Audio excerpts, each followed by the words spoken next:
Bom, gente, quando eu assisti o vídeo, eu consegui pensar em várias coisas do meu dia a dia enquanto Sereste, enquanto saúde do trabalhador.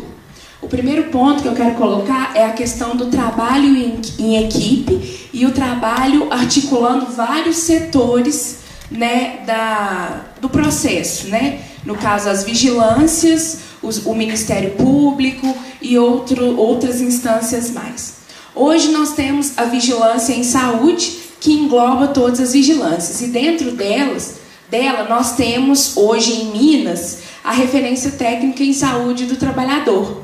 Cada município tem essa referência. Hoje a gente tem ali, como é que é o seu nome?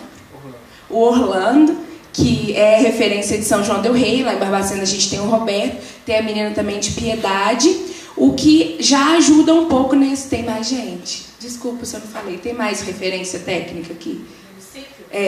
Você é de onde? Barroso. Barroso. Você também? Esse também é referência. De onde que você é? Barroso. Ah, tá. Referência em saúde do trabalhador é quem? Os três? Não, só nós dois. Ai, que legal. Então, o que a gente pode ver nisso aí? A gente já tem uma pessoa em específico para a saúde do trabalhador, que antes nós não tínhamos. E muitas vezes as questões do trabalho passam desapercebidas, né? As pessoas não reparam isso.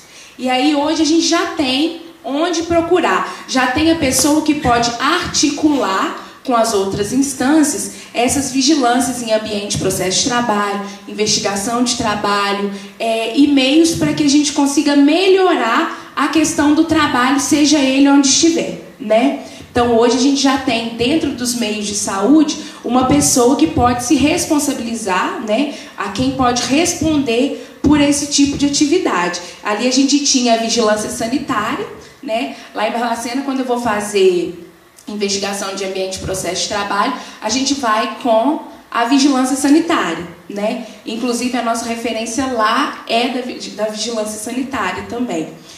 Nessa semana, foi segunda-feira, lá em Barbacena a gente vai construir, a prefeitura, um canil municipal.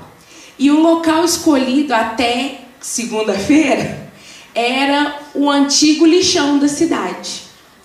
Porque lá já tinha um monte de lugar que já era separado, arrumadinho, que daria para colocar o cachorro, e tinha até um lugar que já daria para fazer um projeto maior, que era um hospital veterinário.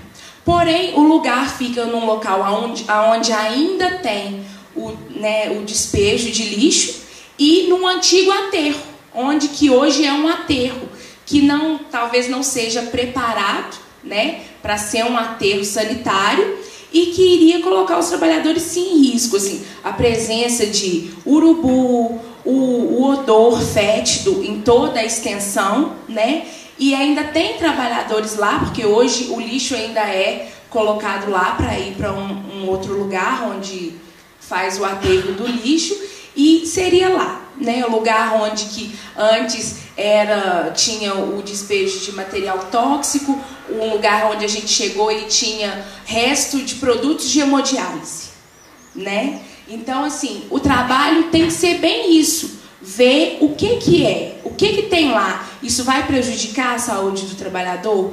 Tá certo. Hoje a gente tem um ônibus bacana, a gente tem um refeitório bacana, eles têm acompanhamento médico, mas será que a extensão do processo está correta? Né? Eu vejo muito nessa questão de construção civil, a questão dessas construções em Minha Casa Minha Vida.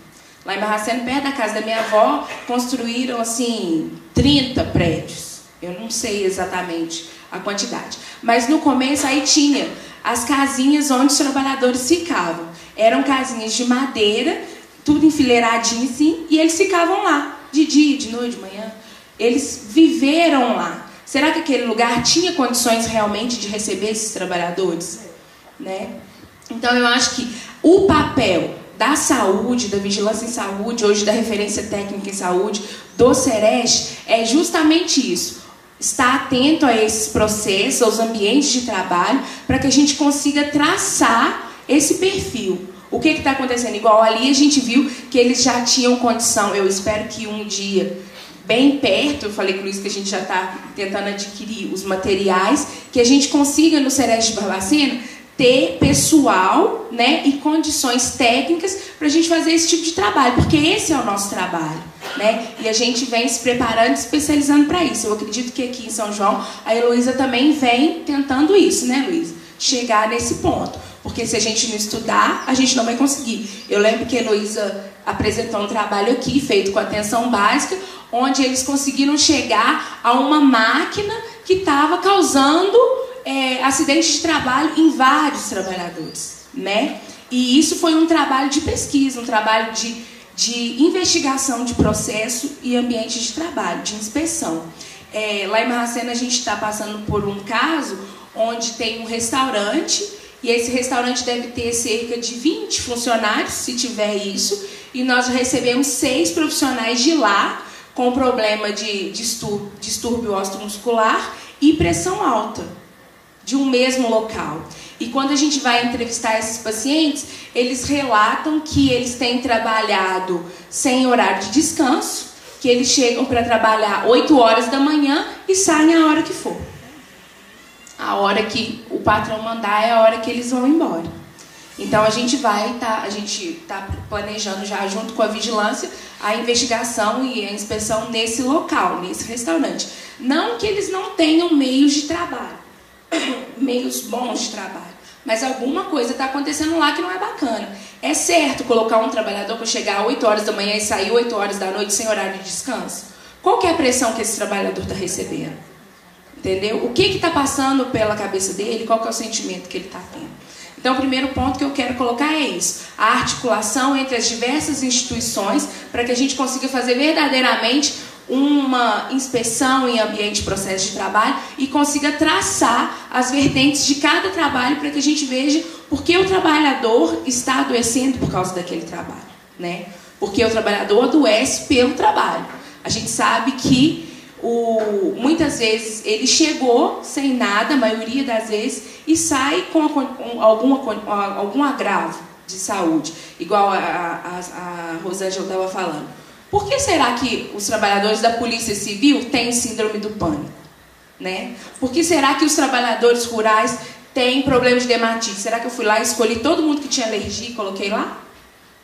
Né? A gente sabe que não é isso. Outro ponto que eu queria colocar, eu pedi para vocês quando a gente começou, para a gente pensar nas outras profissões. Hoje, assim, a gente vê trabalho por produção, pelo menos onde a gente está, eu não consigo ver muito isso. A não ser a gente ter uma empresa lá que as pessoas fazem lacinho, as mulheres levam para casa e é um trabalho por produção.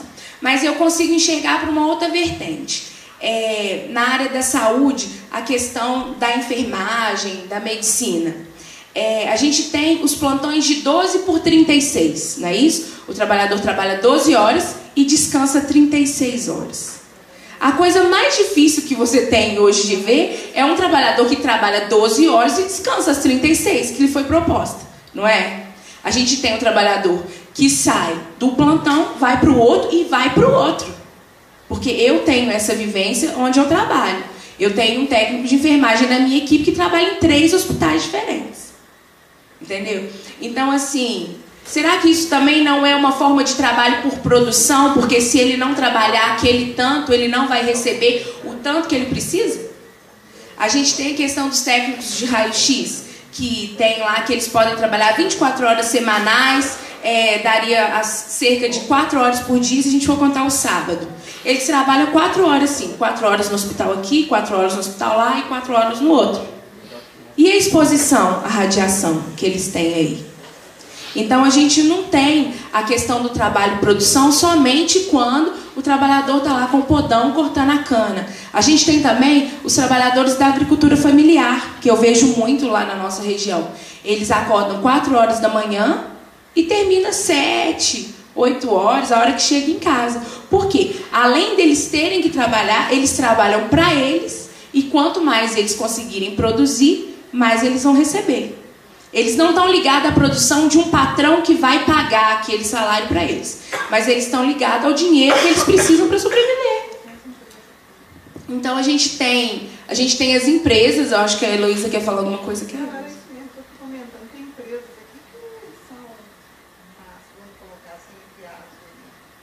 que aparentemente, se você fala que vai lá, isso já aconteceu comigo, não vou citar nomes, não tem lugar. Ah, não, espera que a gente for marcar. Aí você liga o técnico de segurança do trabalho, aí ele marca o horário, o dia, que você vai poder entrar nessa empresa. Aí quando você conversa com o trabalhador fora, o tempo todo tem a cobrança da produção do lado. Entendeu? Então assim, é o tempo todo. E a maioria desses trabalhadores mais empobrecidos.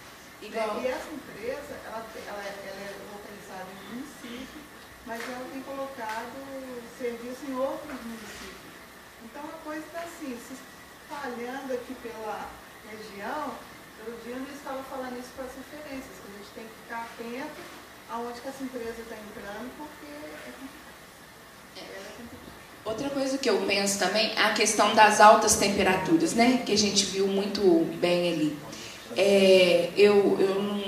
Eu não tenho vivência disso, mas a gente, né, já viu algumas coisas. Esses trabalhadores de metalurgia, de siderurgia, que trabalham nesses lugares que tem esses fornos, essas coisas. Será que eles param os tempos necessários para fazer? Porque eu não sei quantificar a temperatura em tempo, quanto que tem que parar. Mas eu sei que isso é necessário. Será que tem esses intervalos? Esse tempo de descanso para que ele se recupere existe? Entendeu? Então, assim, a gente viu o corte da cana, mas tem muita coisa que é um campo aqui de cana que a gente está com o podão na mão e não sabe, né? Eu tenho um exemplo de uma funcionária que trabalha comigo lá no CTI e ela trabalha toda noite. Toda noite do mês ela trabalha. E ela ficou afastada por um problema de coluna. Aí quando ela voltou, eu falei, ô fulano, mas o que está acontecendo? Ah, Ana Paula, eu não consigo pisar no chão. Quando a mulher falou ali, eu lembrei exatamente dela falando, eu não consigo pisar no chão, o meu corpo inteiro dói. Ela toma todos os anti-inflamatórios que vocês puderem imaginar, todos os psicotrópicos que vocês puderem imaginar, e ela tá lá, todo dia, ela trabalha toda noite. Mas aí tem aquela outra parte também. Eu marquei para ela 5 consultas lá no Sereste. Ela não foi nenhuma. Entendeu? Então, assim, a gente tem o lado de que o trabalho desgasta, mas tem um lado que o trabalhador também, às vezes, por medo, né, do que vai acontecer, não procura e não pensa na saúde. E essa pessoa que eu estou falando, ela foi diagnosticada com fibromialgia, que a gente sabe que está diretamente ligada a quadros de depressão, né? E o que está acontecendo com esses trabalhadores? Eu vejo lá no hospital, no lugar onde eu trabalho, eu acho que só eu e mais 2 enfermeiras que não tomamos Rivotril. Entendeu? Por que será que quando eu chego para trocar de... Eu trabalho à noite. Eu chego para trocar de plantão, aí a gente tem um lugar lá de conforto. Aí as meninas estão deitadas lá na cama e viram para mim e falam assim, ai, agora eu vou chegar em casa, vou tomar meu Rivotril e vou dormir. E assim, desse jeito que eu tô falando com vocês. Feliz da vida. Aí quando aparece um médico que não quer dar a receita, ele é ruim. Ou senão, um fala que não vai dar e o outro fala que vai dar. Aí a pessoa chega e fala, nossa senhora, mas é tão diferente esses médicos, né? Um fala que a gente não tem que tomar, o outro vai lá, toma tudo que você quiser. Entendeu? Eu tenho um exemplo de um médico que chegou lá, você tem um médico novo, que ele está fazendo o desmame do Rivotril das meninas. E ele, não, vamos tentar mudar essa medicação, porque elas não vão conseguir largar tudo de uma vez. Mas aí ele está tentando mudar o lado da medicação. Mudar para uma outra, que seja mais fraca, para ver se elas conseguem largar. Mas elas já estão tão, assim, presas àquilo que elas não precisam tomar, mas elas precisam ter. Às vezes não tomam, mas elas sabem que tem. Não, qualquer coisa eu vou ali e tomo um Rivotril. Entendeu? Então tem todo esse lado da pressão. Eu trabalho em 3 empregos, como é que eu vou dar conta se eu não tomar alguma coisa? Tem também o lado da construção civil, onde ontem mesmo eu estava subindo, na minha casa tem um morro e estava tendo uma construção. Aí estava eu e meu irmão.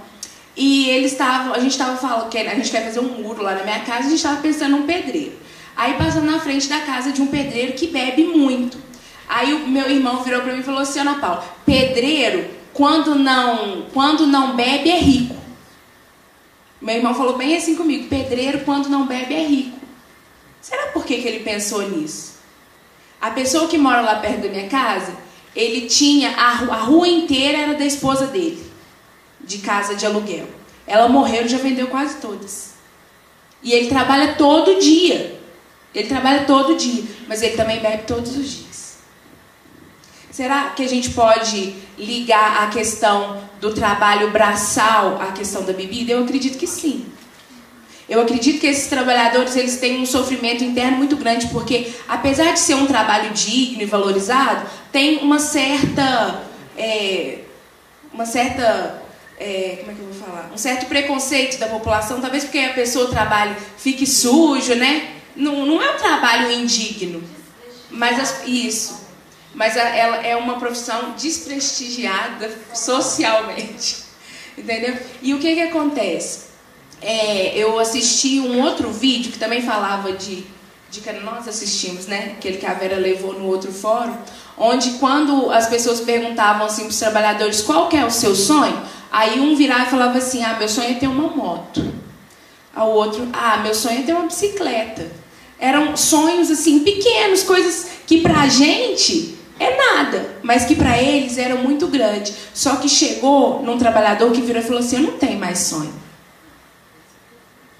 Será que se a gente for igual, se eu chegar em Barbacena, for para a zona rural e perguntar para um trabalhador qual que é o sonho dele, será que ele não vai responder para mim que ele também não tem mais nenhum sonho?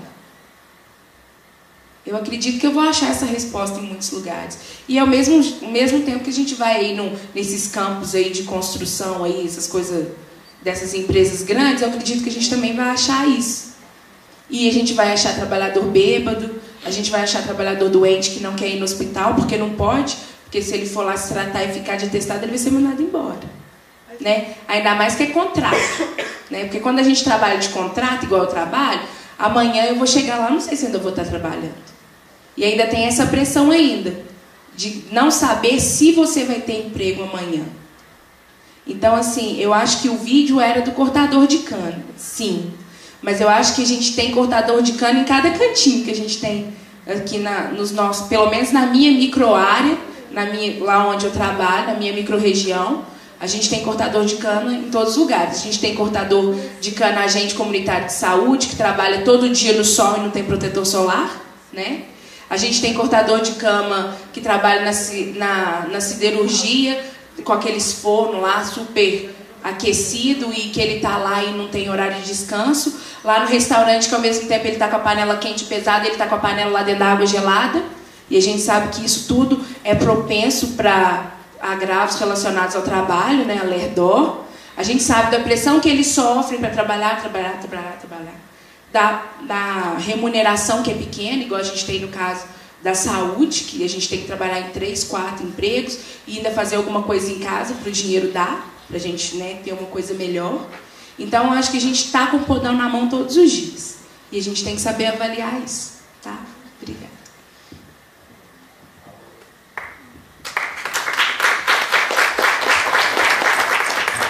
Obrigado, Ana Paula. Agora, então, gente, vamos fazer um intervalinho. Tem um coffee breakzinho ali pra gente. E